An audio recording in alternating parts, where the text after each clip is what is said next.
Baik Ibu, saya atas nama Maria Kradana Resti, saya berasal dari kelas 2020E.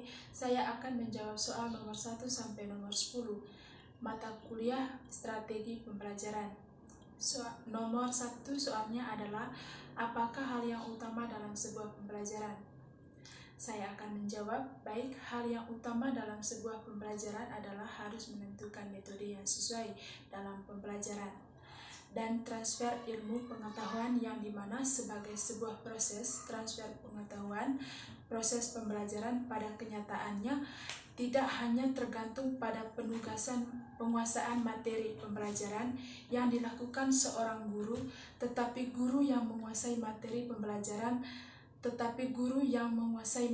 pembelajaran secara tuntas atau keseluruhan tidak selalu menjadi tanggungan bahwa proses pembelajaran akan berhasil.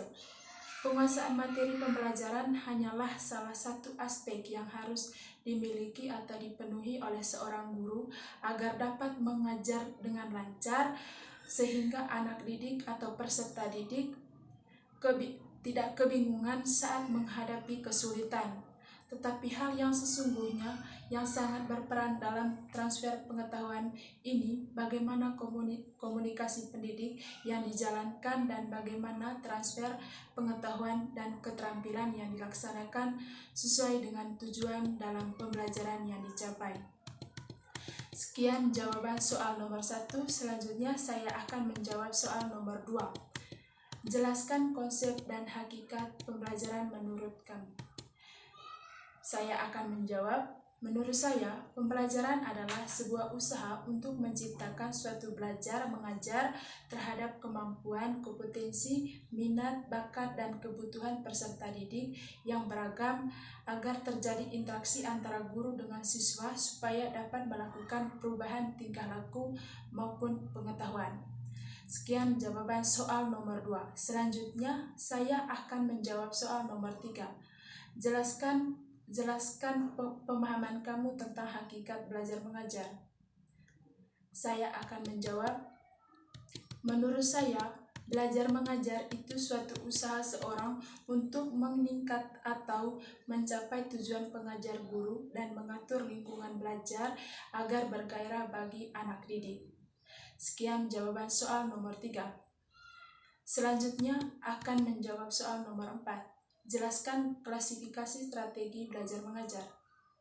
Saya akan menjawab, yang pertama, menetapkan spesifikasi perubahan perilaku. Yang kedua, memilih pendekatan belajar yang baik.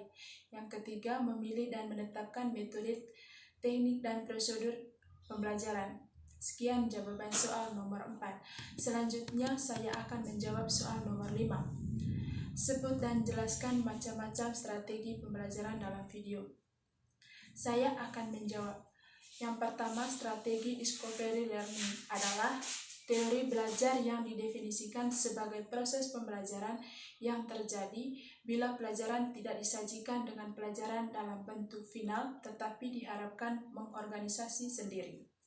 Yang kedua, strategi inquiry learning adalah pembelajaran yang secara langsung melibatkan siswa untuk berpikir, mengajukan pertanyaan, melakukan kegiatan eksplorasi dan eksperimen, sehingga siswa mampu mengajukan solusi atau ide yang bersifat logis dan ilmiah. Yang ketiga, strategi problem based learning atau PBL adalah metode pengajaran yang bercirikan adanya permasalahan nyata sebagai konteks untuk para peserta didik belajar berpikir kritis dan keterampilan untuk memecahkan masalah dan memperoleh pengetahuan. Yang keempat, strategi projective basis learning adalah pembelajaran yang menggunakan proyek atau kegiatan sebagai media peserta didik melakukan eksplorasi, penilaian, interpretasi, sintesis, dan informasi untuk menghasilkan berbagai bentuk hasil belajar.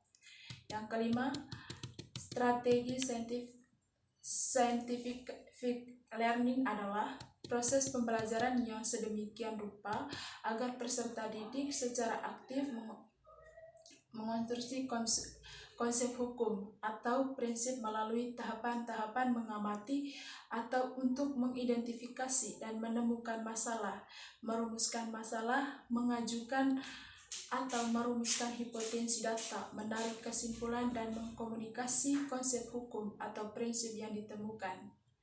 Sekian jawaban soal nomor 5. Selanjutnya saya akan menjawab soal nomor 6.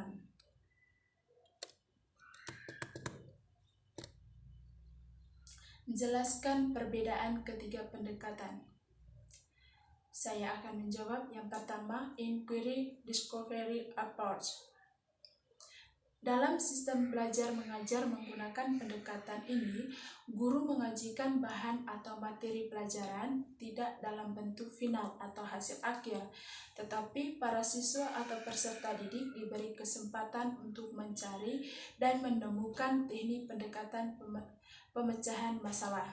Yang kedua, expository approach adalah menekankan pada penyampaian informasi yang disampaikan sumber belajar kepada warga belajar. Artinya, melalui pendekatan ini, guru dapat menyampaikan materi sampai tuntas. Yang ketiga, mystery learning approach. Pada pendekatan belajar mengajar dengan menitik beratkan pada penugasan materi atau bahan pelajaran secara tuntas pada diri siswa, dan siswa dituntut untuk menguasai materi 90% dengan tuntas. Sekian jawaban soal nomor 6. Selanjutnya saya akan menjawab soal nomor 7. Sebut dan jelaskan kembali 12 jenis metode pembelajaran dalam video. Saya akan menjawab yang pertama, metode ceramah. Metode ceramah adalah salah satu metode pembelajaran yang bersifat konversional karena guru menyampaikan materi kepada siswa secara lisan. Yang kedua, metode diskusi adalah metode ini selalu mengutamakan aktivitas diskusi yang melibatkan para siswa untuk belajar memecahkan masalah. Yang ketiga, metode demonstrasi. Metode demonstrasi merupakan metode pembelajaran yang dilakukan dengan cara praktikum agar siswa bisa melihat dan mempraktikkan secara langsung materi yang sedang dipelajari. Yang keempat, metode ceramah plus. Metode ini sebetulnya mirip metode pada umumnya, tetapi untuk metode ceramah plus biasanya disertai metode lainnya saat menyampaikan materi seperti diskusi, tanya jawab, demonstrasi, dan melatih atau fastback antara pengajar dan murid. Metode resitasi biasanya mengharuskan siswa membuat sebuah resumen tentang materi yang telah disampaikan oleh guru. Yang keenam, metode eksperimen. Metode eksperimen dilakukan melalui kegiatan percobaan atau praktikum di laboratorium agar siswa bisa melihat secara langsung materi pelajaran yang sedang disampaikan. Yang ketujuh, metode karya wisata. Metode satu ini menggunakan tempat atau lingkungan tertentu yang mempunyai sumber belajar untuk siswa.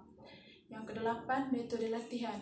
Metode latihan merupakan metode pembelajaran yang dilakukan dengan melatih keterampilan kepada siswa dengan merangsang, memanfaat, atau membuat sesuatu.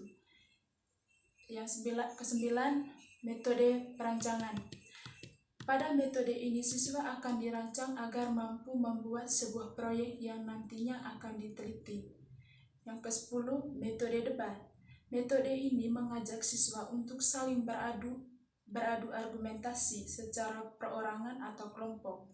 Yang ke-11, metode mind mapping. Metode pembelajaran ini menerapkan secara berpikir atau runtut pada sebuah permasalahan, bagaimana terjadinya serta penyelesaiannya. Sekian jawaban soal nomor 7. Terima kasih.